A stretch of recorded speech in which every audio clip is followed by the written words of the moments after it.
I'm Ric Edelman. What do the words trailer park mean to you? Is that where you want to invest your retirement dollars? Maybe. Then again, maybe not. What are today's college grads going to do with their hard-earned cash? Partying? Dancing? Well, sure, some of them, but others are looking beyond the hangover. And which is better for you, term life insurance or whole life insurance? All that, plus Jean's look at courage and a lot more on this edition of The Truth About Money.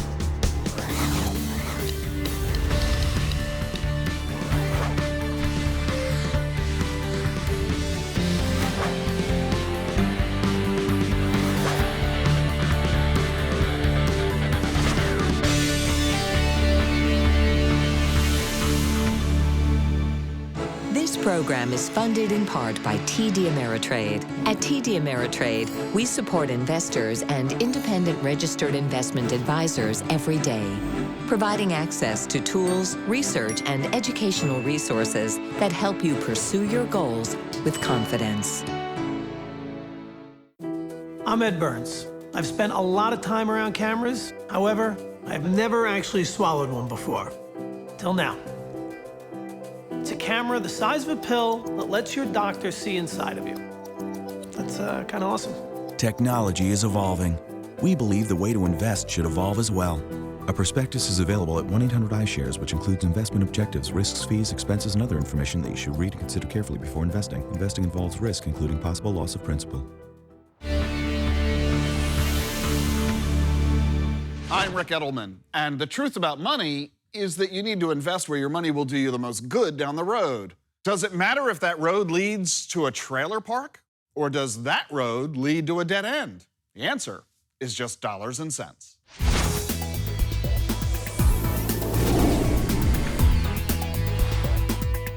Hey Rick, my name's Bob. Can you tell me what you think about investments right now in mobile home parks? And if so, where you would recommend and what to look for? And also in apartment complexes. I'd like to hear what you have to say about that. Well, I'm not sure my opinion matters an awful lot. I mean, so what if I say that they are fabulous investments, quick jump in, throw your life savings into it?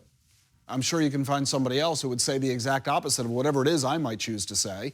And that's why I'm wondering why the focus on any particular kind of investment like this. Because if you're going to pick mobile home parks or apartment buildings or condominiums, or stocks, or bonds, or mutual funds, or gold. If you're going to pick any particular investment, you have to hope that you're right. And what happens if you're wrong? Do you really want to gamble your financial security on having to be right all the time? You not only have to be right as to what you buy, you have to be right about when it is you buy it. That strikes me as a very dangerous, very risky way to pursue the investment world. Well, what's the alternative to that? It's real simple. Take that huge laundry list I just mentioned. Real estate, stocks, bonds, gold, oil, foreign securities. Buy them all. One of them is going to do fabulous. By owning them all, you're certain to own the one that's great.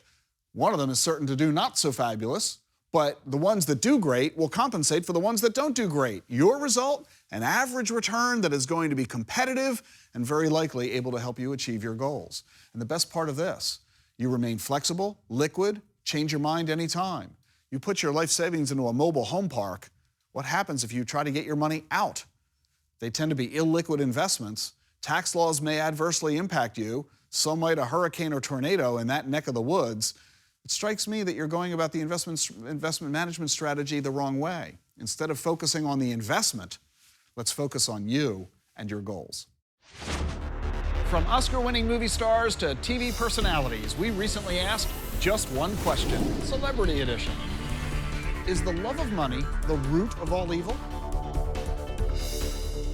Shirley is the enemy of money. The enemy. Why? I don't know why she thinks money is the devil. When I give money as gifts, she says, no. What's wrong with that? It's pieces of paper. Beyond that, she sees it as something demonizing. It's buying. It's like buying somebody. You know, I have my way, he has his way, and you know. That's why we have two separate bedrooms. I mean, One for her way, one for I did it my way. It's always good to put some money away for a rainy day, and you should do so when the sun is shining. Planning ahead, though, can be hard when you're just starting out, but sometimes young people can surprise you, as I found out during a recent financial planning seminar in Frederick, Maryland. Hi, Rick. I am 23 years old. I graduated a year ago. I've been working full-time for a year. I don't have any student loans. I just bought a new car. I put a significant amount of money on it, but I have a loan. I have $6,000 in savings, and I'm trying to save anywhere between $1,000 and $1,500 a month. I know it's not making anything in my savings account, so I guess my two goals are I want to be as wealthy as possible when I'm older, and to buy a house within 5 to 8 years. So what should my steps be with that $1,500 a month? First, marry up. So I want you to do two things. Number one, build cash reserves, money in the bank, so that you have at least 12 months worth of spending.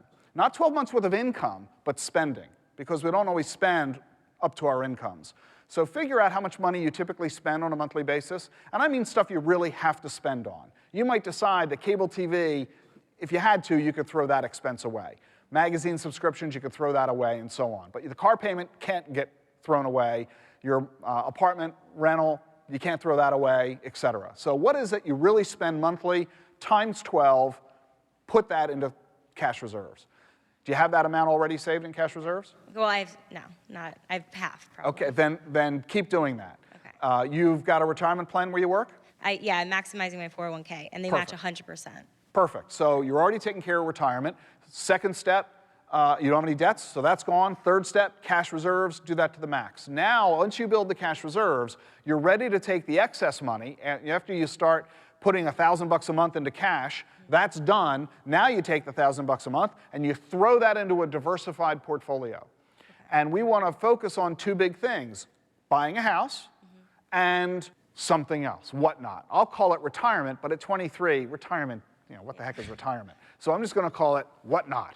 So we want to focus on setting money aside for a 5 to 8 year period of time that you'll be able to use that money as a down payment on the house. We need to figure out how much money do we need as a down payment.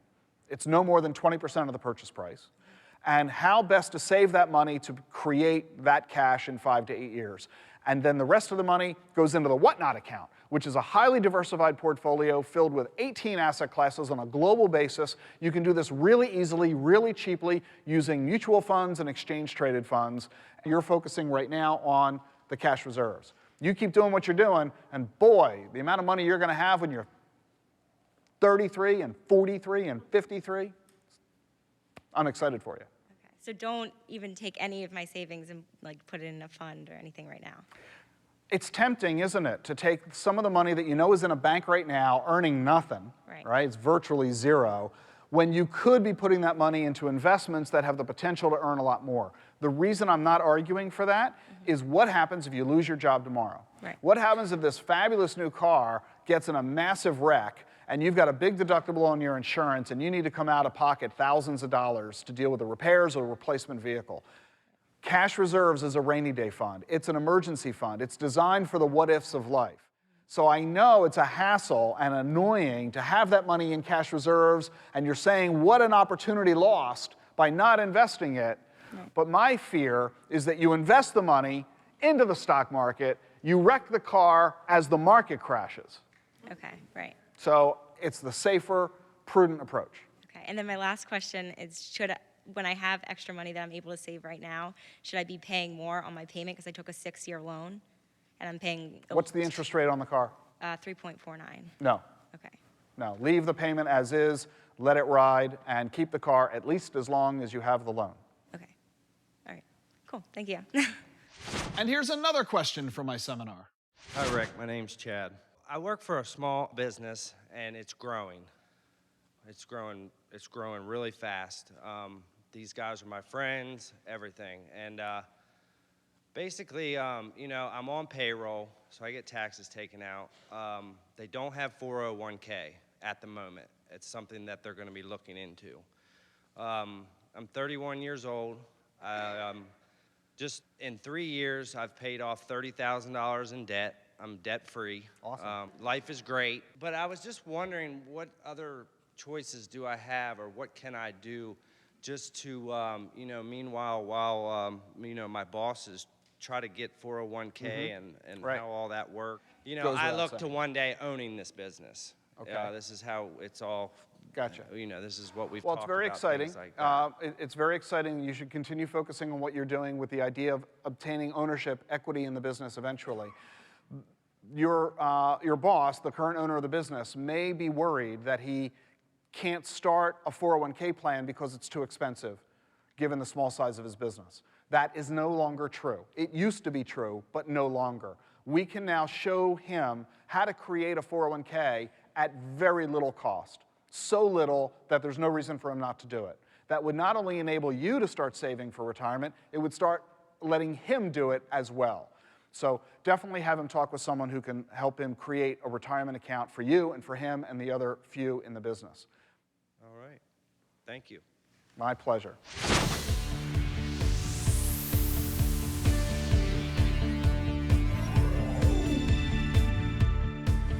True or false? You should try to get the highest possible return from your investments. Think about that, and we'll be right back with the answer. Have you ever seen Star Trek? I love those gadgets. The doctors have this cool handheld device to diagnose whatever plague hits the crew. But is that just science fiction? Future Med Executive Director Dr. Daniel Kraft says some of those medical miracles are already in use, and others could be in the hands of your doctor very soon.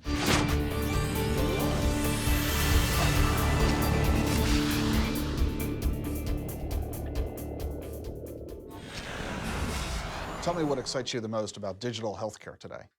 Well, I think the fact that our smartphones now are, have about 1 billion times the price and speed performance of the best supercomputers of the 1970s and are in our pocket, and are now becoming healthcare platforms, are the most exciting revolution. This era of mobile health, mHealth, or digital health means that not only can I get a dashboard into my data on my phone, whether it's my vital signs or my steps, but now I can connect devices like glucometers and blood pressure cuffs and even an EKG. I can now do an EKG directly on my phone and send that to my cardiologist or primary care doctor. And that might impact, if I'm a cardiac patient, what medications I detect. We're watching your heart rate. We're watching my heart rate. It's live. It's being stored on my phone and sent to my physician, for example. I've used this on an airplane when a patient was sick. That if a triage nurse had this when someone walked in with chest pain. If you're a cardiac patient yourself, you could utilize this to help determine whether you're in a funny heart rhythm and need to take your medicines or not. An example of low-cost technology coming to your phone that's connecting you to your healthcare system, but also enabling you to take data that would normally have taken 3 hours to visit your physician, a 12-lead EKG, someone to interpret it, is all coming to the phone, to our cloud, and connecting multiple technologies together to give us better diagnostics, but also better therapy. Pretty exciting stuff. It is. It's a brave new world. The challenge is aligning the incentives to allow these technologies to be paid for and integrated in smart new ways without scaring folks off, but also empowering them to be more connected to their wellness and to their prevention steps, but also to managing their acute and chronic diseases. These new wearable devices will hopefully start to plug into your own personal health record, an electronic medical record. They can start potentially pushing the right healthcare systems to you and right approaches, maybe to encourage you to go to the gym or to give you badges or points for paying attention to certain health elements. So you talked about how your data is going to be able to be transmitted not to your own dashboard in a mobile device, but your physician will get it as well, which is your data being added to the data of tens of thousands or even millions of other people, so that now researchers can look at the aggregate and saying, what's going on with the human species? And what's the downside of this? The fact that we're now be sequencing almost every child born, I think, within the next decade leads to many privacy and other concerns, but at the same time can dramatically improve your prevention steps so that you end up not getting the diseases you're likely to get, but could also connect you to your social network, because your genetics are only part of your risk profile. It's more your behaviors and other elements like where you've lived and your environment that play a role. And by mining your social network, I might know which friends not to shake hands with today based on getting the risk of influenza. Or I may learn that doing certain habits and in interacting with certain people will dramatically improve my outcomes or help me quit smoking. So there's many elements at play.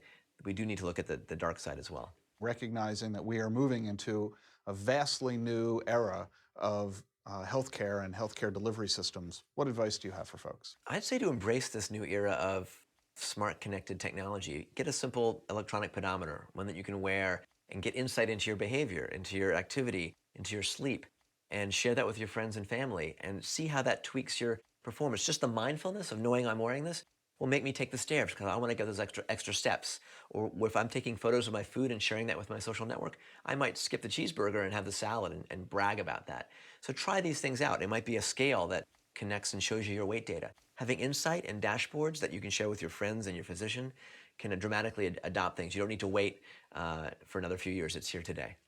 And if you were a student headed toward college, what would you suggest be fields of study that they should consider? Not necessarily everybody wants to become a physician. Sure. What's exciting now in healthcare is that many, many people traditionally outside of medicine, people who are gamers, big data folks, people who can build apps, who understand electronics, are coming in and converging on healthcare because it affects yourself, your family, your friends, and they're applying beginner's mind into healthcare. So I would encourage anybody who's going to college today to get very good at one discipline, but stay connected to the things at the boundary levels, to understand not just medicine, but biotech and robotics and artificial intelligence and mobile, and get good at one discipline, but then learn how to meld with the others, because that's at that convergence spot that mobile health is happening and the leverage of big data and genetics and crowdsourcing and social networks in healthcare. All those are coming together. So get good at one thing, but pay attention to the connections to the others so they can meld together and help us reinvent the future of health and medicine. Dan, thanks so much for your time. Thank you.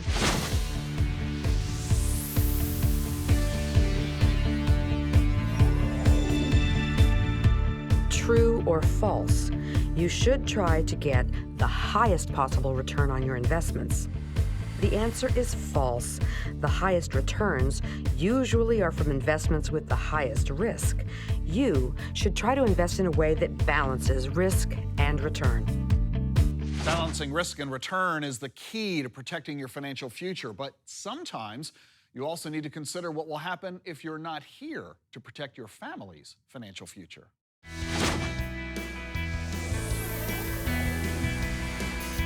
Let's head to Frederick, Maryland. We've got Dave on the phone. How are you, Dave? Welcome to the show.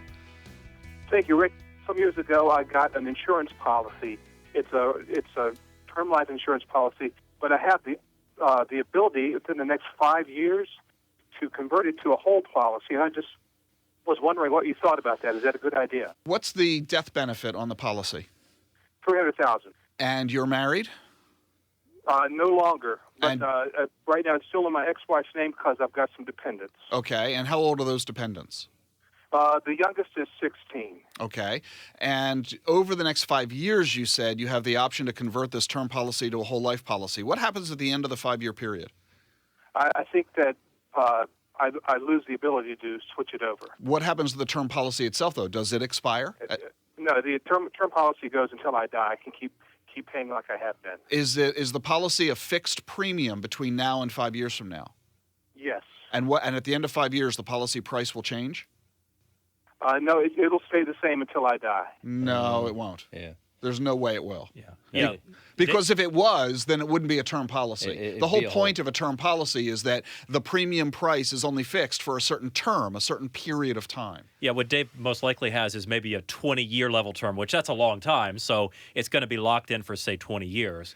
So, but Dave, what I would suggest is to take a couple steps backwards and say, do I need life insurance? And if the answer is yes, how much do I need? So Dave mentioned that his oldest child is 16. Youngest Youngest is 16. Okay, so it might be you're no longer married, Dave, and so there's nothing in the separation agreement that requires you have life insurance for your ex-spouse, then you're really just kind of worried about the kids getting maybe through college. So in 5 years, the youngest will be through college, which means by the time the kid gets through college, you don't need the insurance anymore. You can throw it away, and you don't need it of any kind. So, yeah. So you don't think that's a good investment then? It's not an investment, Dave, because the only way you get paid off is to die. I got it. Or no, you don't got it. Your ex-wife will get it because you'll be the one dead. So yeah, that's the point, is that insurance is not an investment. And the only people who claim otherwise are the people who make a living selling insurance policies. So you want to provide the insurance protection necessary. I'm glad you're paying attention to your children. But you only want to provide that protection for the amount of time necessary and then stop because you're spending money on something that isn't creating wealth. It's protecting against a loss, but it's not creating wealth. Make sense? Right. Okay. Thank you.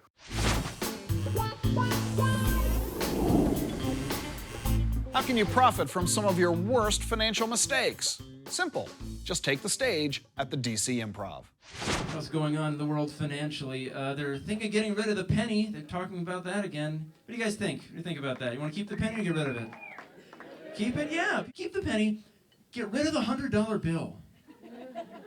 Right? Because how many times do you go to an ATM and you want money to use in your life, and you take out $100 and it gives you as that one $100 bill? What am I going to do with that? I'm going to go and be like the Raja of Taco Bell. And I'm like, I want one taco and a hell of a lot of change. If you could ask a financial advisor just one question, what would it be? Here's one we hear from a lot of people. How common is it for you to meet clients who have started late, and what do you tell them? In fact, I think most people start to think about using a financial advisor after their kids have gone to college, because they're really focusing on, how do we get through our lives? How do we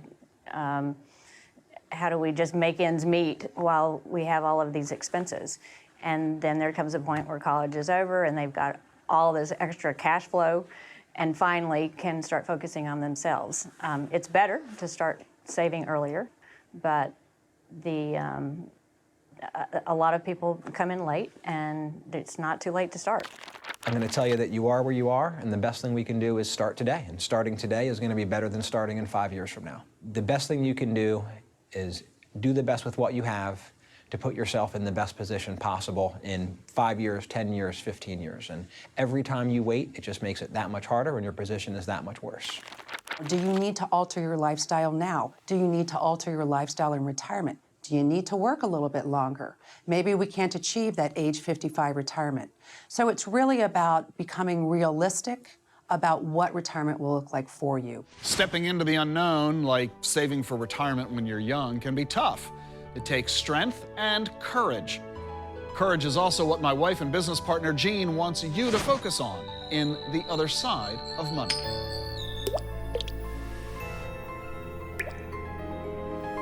When you say the word courage, initially you think about strength, the courage to find physical strength to accomplish something.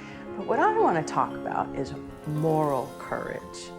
The moral courage is just a bigger piece in today's society because we're constantly reading the newspaper headlines about business. And everybody's just constantly focused about, making money and taking advantage of people. And whenever I read those stories, I'm like, wait, at some point, one individual had to have the moral courage to stand up and say, no, this is wrong, and we cannot take this path. That moral courage determines a path that you're going to take, and it's either going to be for the good of mankind or the bad. So that moral courage is knowing what's right and wrong and having the voice to speak up. And there will be consequences. You may lose your job, or you may lose a group of friends, but you know what? That's okay.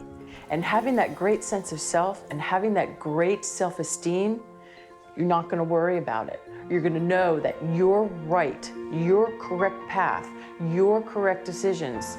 That's all that matters. And when we've got that healthy sense of self and self-esteem and inner self, then that makes it okay. That helps us be happy with our decisions, that having that voice and speaking up. Thanks, Jean. I can't help but picture the cowardly lion and his quest for courage. A few final words about our topics on this program. When you're planning your investment strategy, why focus on a trailer park or a theme park or Park Avenue? It's better to diversify. That way you don't get burned if one investment goes up in smoke. And if you're young and saving, Save, save, and save some more, because that is the truth about money. I'm Ric Edelman. See you next time. To learn more about the topics we discussed on this episode and a chance to ask your questions, visit our website at truthaboutmoneytv.com and stay connected by liking us on Facebook and following us on Twitter.